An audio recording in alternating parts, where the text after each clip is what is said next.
Shalom Bapak Ibu yang terkasih dalam Tuhan.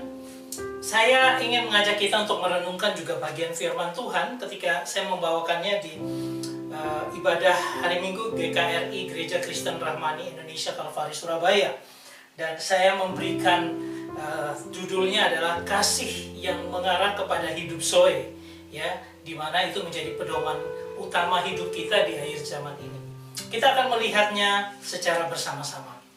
Saudara yang terkasih, kalau saya membayangkan bahwa ini adalah belum ada segala sesuatu di dalam kekekalan, hanya ada eksistensi daripada Tritunggal. Nah, kemudian kita mendapat informasi, ya, yaitu bahwa Allah adalah kasih. Melalui pertama Yohanes 4 ayat 8 dikatakan, barang siapa tidak mengasihi, ia tidak mengenal Allah, sebab Allah adalah kasih. Sehingga memberikan kita gambaran bahwa Allah itu punya eksistensi kasih yang ada di dalam Dia. Sehingga itu menjadi tujuan pokok utama kita mengenal Dia. Ya, sehingga ketika Allah menjadikan langit dan bumi beserta isinya, sejak awal kasih itu ada dalam diri Allah dan itu yang Dia nyatakan bagi kita. Saya ingin mengajak kita untuk merenungkan ini seperti ini. Ketika kasih ada, maka ada hidup. Ya, saya boleh gambarkan bahwa ketika penciptaan itu dimulai, kemudian Allah menciptakan Taman Eden dulu, dan Dia peruntukkan untuk manusia yang akan diciptakannya karena kasihnya. Disitulah diciptakan manusia menurut gambar dan rupanya, itu merupakan wujudan juga kasihnya. Kemudian Allah itu menghembuskan nafas hidupnya sendiri bagi manusia sehingga manusia hidup dan manusia menjadi memiliki mandat budaya karena menjadi wakil Allah di dalam mengelola semua ciptaan Allah.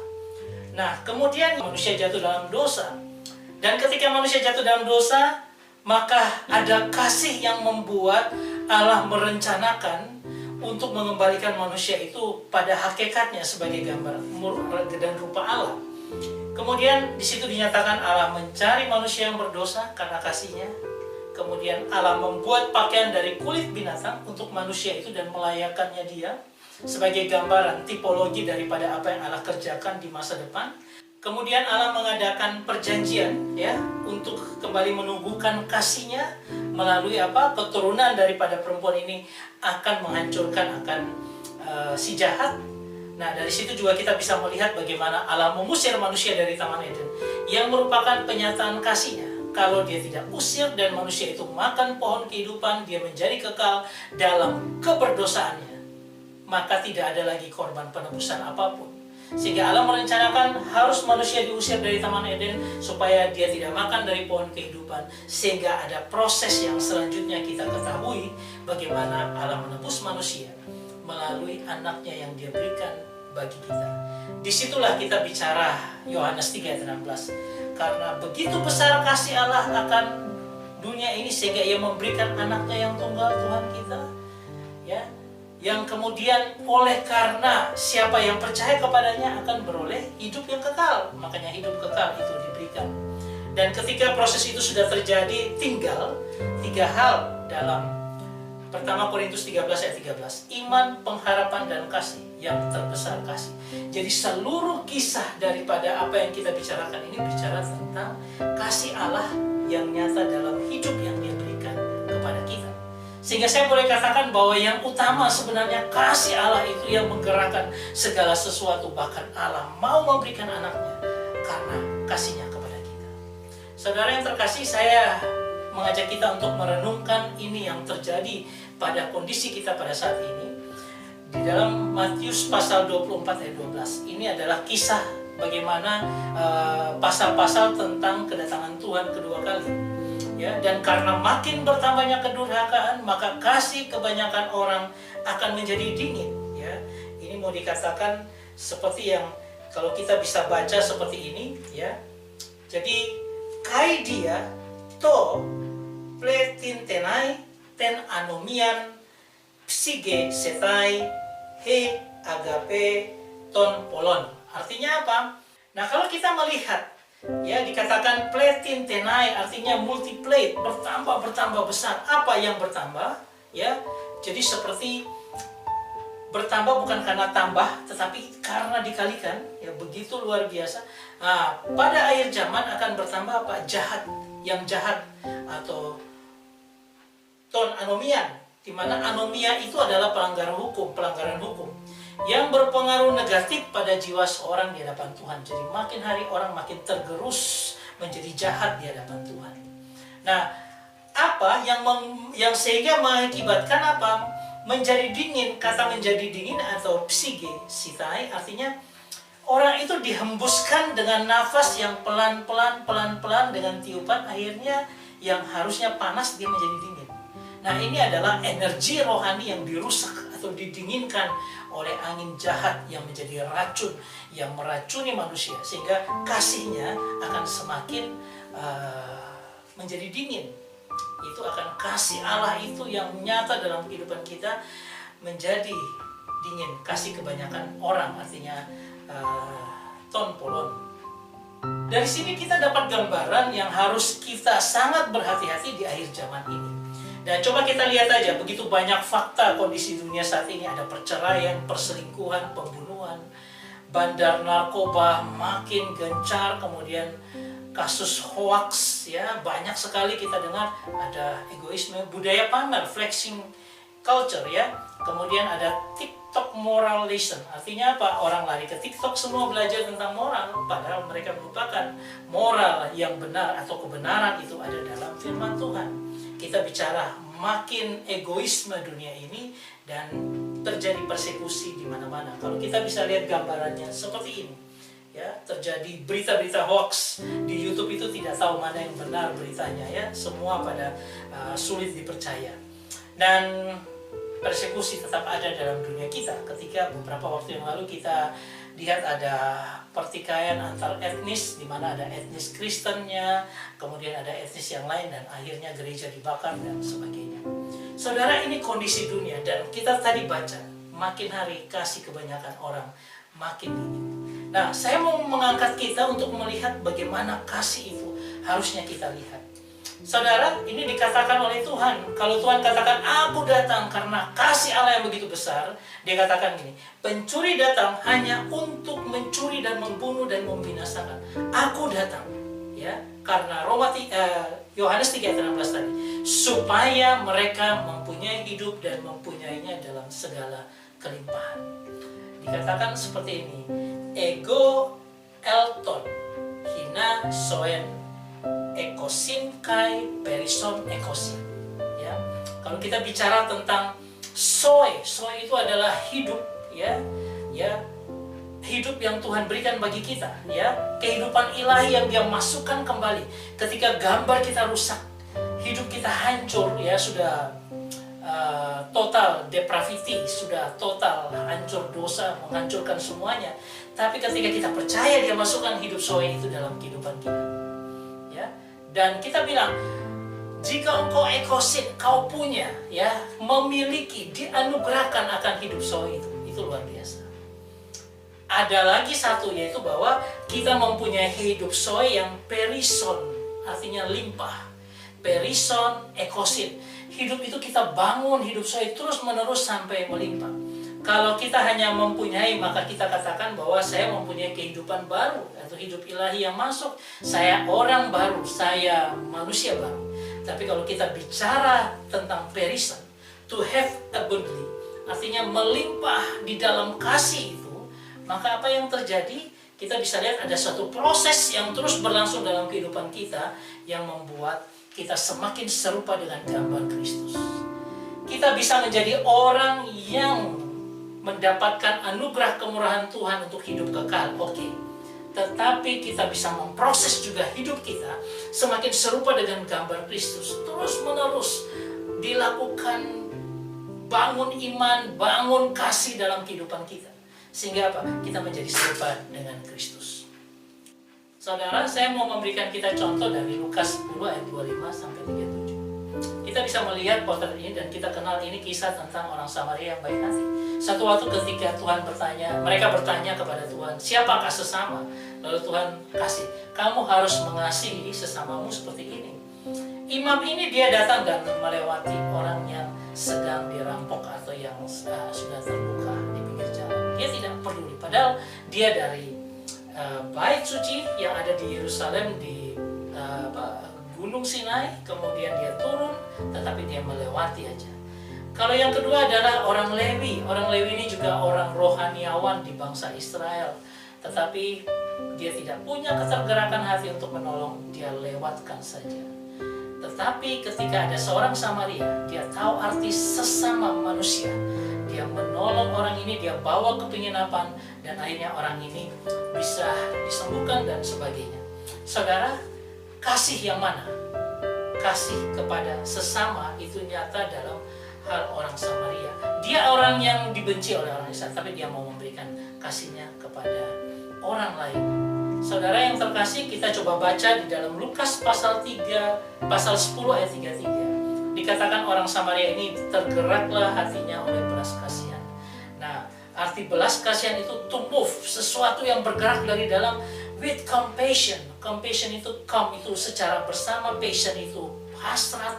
Dia timbul hasrat untuk mengasihi orang lain, untuk memberikan dirinya bagi orang lain. Bahkan dikatakan move with suffering, dengan penderitaan, seperti dia merasakan dia menderita, seperti itu.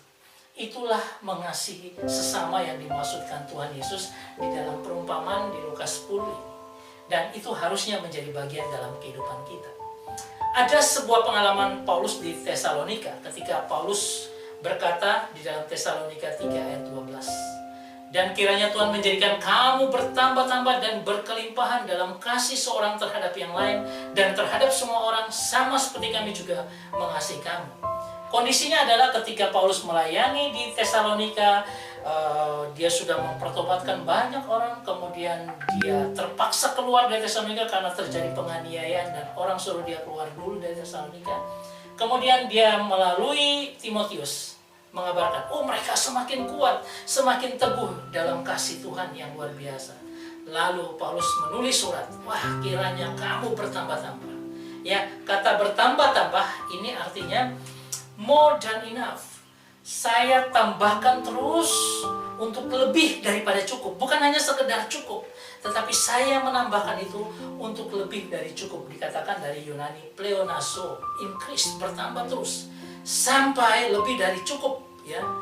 Dan itu adalah kasih yang harus bertambah lebih dari cukup.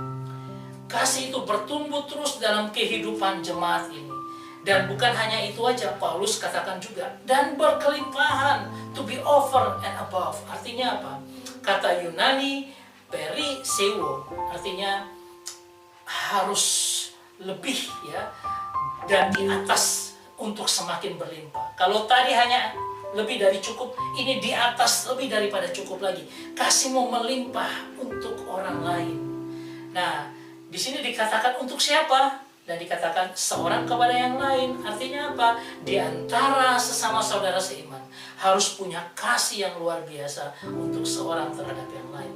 Tetapi kasih itu juga harus terus karena dia berlimpah. Sehingga apa? Kasih itu juga bukan hanya kepada lingkup kita, tetapi kepada semua orang, kepada siapapun yang kita bisa berikan kasihnya.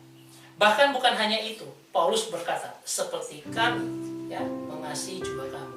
Artinya apa? Kasih itu jangan hanya seorang kepada yang lain, tetapi kualitasnya harus lebih kuat. Karena apa? Paulus mengasihi jemaat dengan mencurahkan seluruh perhatian, seluruh dirinya dia berikan untuk jemaat. Saudara, suatu waktu terjadi peristiwa di Listra. Ketika Paulus mengabarkan Injil, kemudian orang-orang di Listra dipengaruhi, kemudian mereka dipengaruhi sedemikian sehingga mereka membawa Paulus keluar kota lalu dilempari dengan batu, dan akhirnya Paulus seperti sudah mati. Orang-orang Kristen yang ada pada saat itu berkumpul keliling Paulus dan berdoa. Paulus bangkit lagi. Apa yang Paulus lakukan? Apakah mereka cari kota lain? Enggak. Mereka masuk ke Listra lagi yang sama. Bagaimana hati yang untuk Tuhan memberikan kasihnya luar biasa, bahkan hidupnya dia berikan untuk orang-orang itu. Ya, setelah itu dia pergi ke Debre. Di sana dia sudah berapa hari kemudian dia kembali lagi ke Listra untuk mengabarkan Injil. Kasih yang luar biasa. Sampai saya katakan begini, kasih yang memberikan dirinya sendiri bagi orang lain. Hidup saya ini saya berikan untuk orang lain. Saya mengajak kita untuk apa? Untuk betul-betul melihat bagaimana Allah adalah kasih dan bagaimana kondisi kita sekarang. Dan kita mau kembali kepada seni yang hilang ini untuk memberikan kasih kita kepada orang lain. Bahkan memberikan diri kita untuk menjadi berkat bagi orang lain. Dan kalau kita lihat konteksnya, itu di tengah penganiayaan, di tengah persekusi mereka harus mengasihi orang-orang yang sedang melakukan aniaya kepada mereka.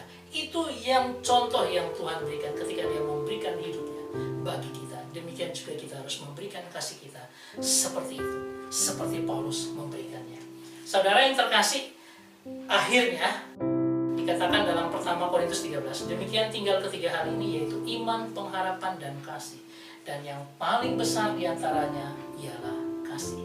Saya mengajak kita untuk apa? Untuk siapapun adanya orang di sekitar kita, saudara seiman, kita berikan kasih kita supaya dirasakan oleh mereka. Saya punya sebuah film ya yang luar biasa. Ini adalah kondisi daripada jam istirahat parlemen di Inggris pada waktu tahun sekitar 1400-an. Parlemen dikuasai oleh orang-orang tuan-tuan tanah, orang-orang kaya, dan mereka apa? Mereka punya budak. Dan bagaimana perjuangan dari seorang ini namanya William Wilberforce yang terus menerus untuk apa? Untuk supaya membatalkan perjanjian tentang jual beli budak, supaya perbudakan dihapuskan. Tetapi dia gagal. Bertahun-tahun dia gagal. Saudara, yang mempengaruhi dia untuk melakukan perjuangan itu apa? Ada pendetanya namanya John Newton yang mengajari dia bagaimana amazing grace, kasih Tuhan yang begitu luar biasa untuk kita, supaya kita mempengaruhi dunia, supaya juga kasih itu dinyatakan. Dan saat ini adalah mengenai masalah perbudakan, bagaimana orang ditindas oleh orang lain dan diperbudak. Dan perbudakan pada zaman itu sudah merupakan sesuatu yang wajar, sesuatu yang biasa. Orang-orang dipekerjakan di tempat-tempat perkebunan daripada orang-orang kaya.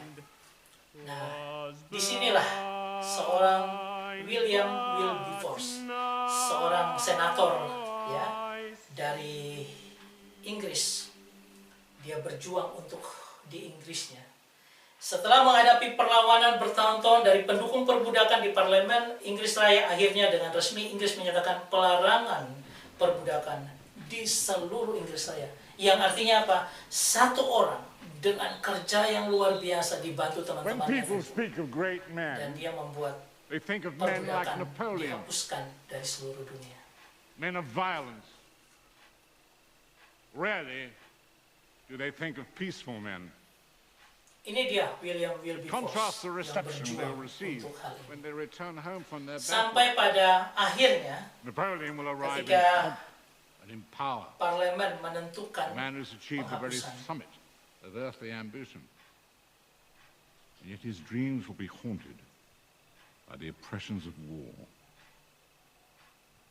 William Wilberforce, however, Karena dia disebut Return to his karena memang family. itu merupakan ide, merupakan Laying motor, his head motivasi on the utama dia perjuangkan.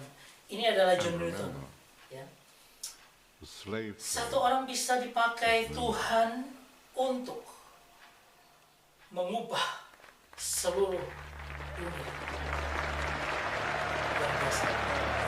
Dan sebenarnya itulah panggilan kita sebagai anak-anak Tuhan, mengubah dunia dengan apa yang kita bisa lakukan, mengubah kita dengan cara memberikan kasih kita kepada orang lain, kepada orang-orang di sekitar kita.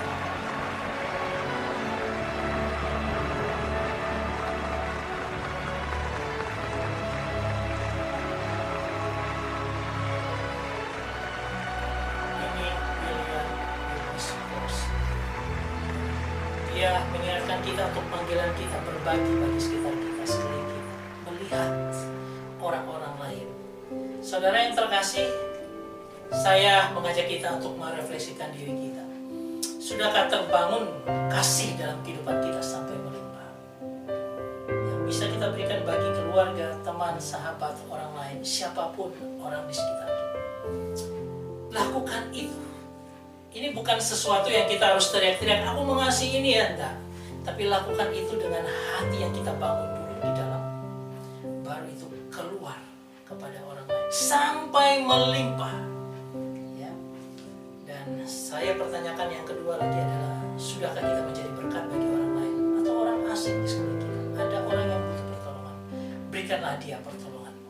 Karena kasih Tuhan yang ajaib yang masuk dalam hidupmu itu terpancar kasih kepada orang lain. Saya berharap ini mengajak kita untuk bisa memotivasi kita untuk semakin memberikan kasih kepada orang lain. Karena itu hal yang utama yang Tuhan ingin kita lakukan dalam kehidupan kita. Tuhan memberkati kita semua. Amin.